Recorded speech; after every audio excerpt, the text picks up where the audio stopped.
अहो 26 लय आकडा कमी सांगितला आहे, परंतु काय आकडा सांगताना सुद्धा त्या 26 मधले मी चेक केले 10 लोक असे आहेत की त्यांनी आकाचं तोंडसुद्धा पाहिलेलं नसेल. माझी विनंती आहे माहिती देणाऱ्यांनी सुद्धा व्यक्तिगत कोणावर, कारण हे आकाच्या ह्या केस म्हणजे संतोष देशमुखच्या केसमधले 6 आरोपी ज्यांनी पकडले त्यावेळी अधिकाऱ्यांचे नावं जर त्या यादीत येत असतील तर दुर्दैव आहे. अशा यादीत नावं देऊ नये. म्हणून तो आकाच्या मर्जीतले लोक फक्त 26 नाहीत, 226 असतील.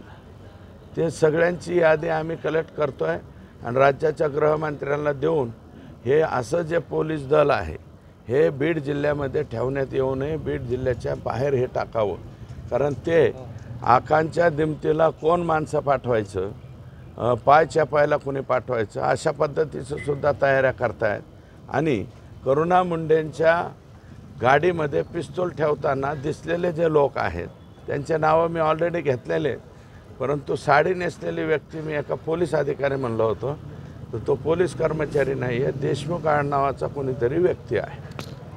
सध्या अंजली दमानी राजीनाम्याची मागणी होत होती. अंजली दमानी देखील राजीनामा मागतायत आणि थोड्याच वेळात ते अजित पवारांची भेट घ्यायला अंजली दमानी. हे बघा, धनंजय मुंडे यांचा राजीनामा मी स्वतः काय मागितलेला नाही, परंतु त्यांच्या पक्षाचे प्रकाशदादा सोळंके यांनी मात्र मागितलं आहे, अंजली दमानी यांनी मागितलं.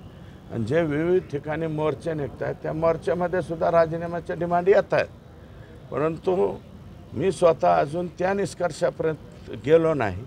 कारण आकांचा संबंध या केसमध्ये आहे का नाही हे क्लिअर न होता आपण त्यांच्यावरती म्हणजे हे करणं, टिप्पणी करणं उचित होईल असं मला वाटतं. मनोज जरांगे पाटलांचं उपोषण सुरू आहे. आज त्यांच्या उपोषणाचा 3रा दिवस आहे. तुम्ही तिथं जाणार आहेत का? भेट द्यायला काही सल्ला वगैरे? मी आज जाणार नाही. मी उद्या सकाळी म्हणजे आज रात्री उशिरा जाणार आहे, उद्या संध्याकाळी त्यांच्याकडे जाणार. पण पहिल्यांदा माननीय मुख्यमंत्री महोदयांकडे जाणार आहे की हे उपोषण कुठंतरी पटकन सुटलं पाहिजे. त्यातल्या काही मी म्हणतो संपूर्ण सगळ्यांना का मागण्या मंजूर करता येणार, काही मागण्या तातडीच्या काही निर्णय घेऊन आणि पुढं मनोजदादांनी सुद्धा दोन्ही बाजूनी आता जे चाललेलं आहे दोन्ही बाजूनी सरकारला असं वाटतं आहे की बा आम्हाला अजून 100 दिवस झाले नाही आणि दादा उपोषणाला बसले, आणि दादांना असं वाटतं की बा मी राजकारण केलं नाही आणि मी बसलो आहे, मग मला या ठिकाणी हे बरोबर आहे, दोन्ही बाजूंचं हे बरोबर आहे. तर उद्या माननीय मुख्यमंत्री महोदयांची वेळ घेऊन त्यांना मी तिथे टेलिफोनिक संदेशाद्वारे काही बाबींमध्ये दादांची नाही परंतु त्यांचे सबऑर्डिनेट्स जे आहेत त्यांच्याशी बोललो आहे. त्यांच्याशी बोलून चर्चा करून उद्या मुख्यमंत्री महोदयांशी विनंती करून त्यांनाही विनंती करतो आणि या बाबतीमध्ये कसा मार्ग काढता येईल, उपोषण थांबेल आणि त्याला पुढं काही कालावधी देऊन आणि काही मागण्या ज्या आहेत त्या मान्य करण्यासारख्या आहेत ते त्यांनी बी मान्य कराव्यात आणि दादांनी, कारण उपोषण जास्त कालावधी आता ह्यावेळेस त्यांनी करू नये अशी आमची विनंती आहे. कारण यावेळेस शरीर तेवढं पहिल्यासारखं राहिलेलं नाही. यावेळेस मोर्चामध्ये मी स्वतः पाहिले की साध्या पायरीहून चढताना सुद्धा करावं लागतं, पकडावं लागतं, उतरताना सुद्धा पकडावं लागतं आणि बोलताना सुद्धा जाणवतं आहे की आतड्याला पीळ आणूनच बोलावं लागतं. अशी एकंदरीत परिस्थिती आहे. ज्यावेळेस बीड जिल्हा आम्ही PM रिपोर्टमध्ये अत्यंत चुकीचं आहे बरं का. मला काय त्यांच्याबरोबर भांडण करत नाही बसायचं. अंजलीताईंना मला सांगायचं आहे की CS हा व्यक्ती अतिशय चांगला आहे. ते सध्या आता परदेशात गेलेले इथं नाही आहेत. त्यांचे सबऑर्डिनेट कोणी काम करत असतील मला माहिती नाही, परंतु संतोष देशमुखचा PM रिपोर्ट बिलकुल छेडखानीचा वगैरे नाही, अतिशय प्रॉपर तयार केलेला आहे. आणि समजा अंजली दमानी यांना, आम्हाला तर कोणाला ऑब्जेक्शन नाही आहे, देशमुखांच्या कुटुंबियाचं काही ऑब्जेक्शन नाही आहे त्याच्या बाबतीत. आणि 8 पानी जो PM रिपोर्ट आहे तो परफेक्ट PM रिपोर्ट आहे, त्याच्या बाबतीत आमचं कोणाचं काही दुमत नाही. आणि जर त्यांचं दुमत असेल तर विषारा अजून प्रिझर्व आहे ना, विषारा 6 महिन्यामध्ये कधी बी आपल्याला परत रिचेक करता येतो.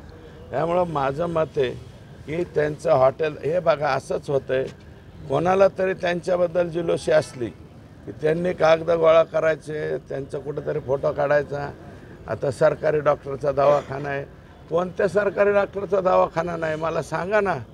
ते सरकारी डॉक्टरवरती कारवाई करायची म्हणल्यावर महाराष्ट्रात डॉक्टरच शिल्लक राहायचा नाही. त्याच्यामुळं एकटं काय त्यांचा नाही. आणि CS ते इथे आल्याच्या नंतर मागंसुद्धा त्याने अतिशय सुंदर काम केलेलं आहे. आणि आत्तासुद्धा ते आलं की OPDच वाढती कोण आणि डिलिव्हरी वाढती इतके मोठ्या प्रमाणात. बघा ना फरक, मधल्या कालावधीत ते नव्हते ना. त्या कालावधीत पुन्हा पेपरला बातम्या यायला सुरुवात झाल्या, पुन्हा TV ला बातम्या आल्या. अशोक थोरात आल्यापासून बातम्या आहेत का? अशोक थोरात आल्यापासून माझा त्याचा काय फारसा संबंध बी नाही. मी कधी त्याच्या बिचाऱ्याच्या बदलीला प्रयत्न केला नाही किंवा पत्र बी दिलेलं नाही. परंतु रिपोर्ट जो आहे, तुम्ही सगळे पत्रकार आपले बीडचेच आहे, तुम्ही जाऊन बघा ना दवाखान्यात स्वच्छता वाढले का नाही, अमकं झालं का नाही. आता हे जे वाल्मिकांना कराडांना तिथं आणलं याच्याबद्दल जे ऑब्जेक्शन असेल तर ते आता परदेशात आहेत. त्यांच्या जागेवर सबऑर्डिनेटने कोणी निर्णय घेतला असेल, जर चुकीचा निर्णय घेतला असेल तर ते कारवाईस पात्र होतील. परंतु माझं मत असं आहे की आरोपी जरी कोणी असला तरी त्याला मानवी हक्काप्रमाणे किंवा न्यायालयाने परमिशन दिल्याच्या नंतर त्याचं मेडिकल चेकअप होणं हा त्याचा अधिकार आहे.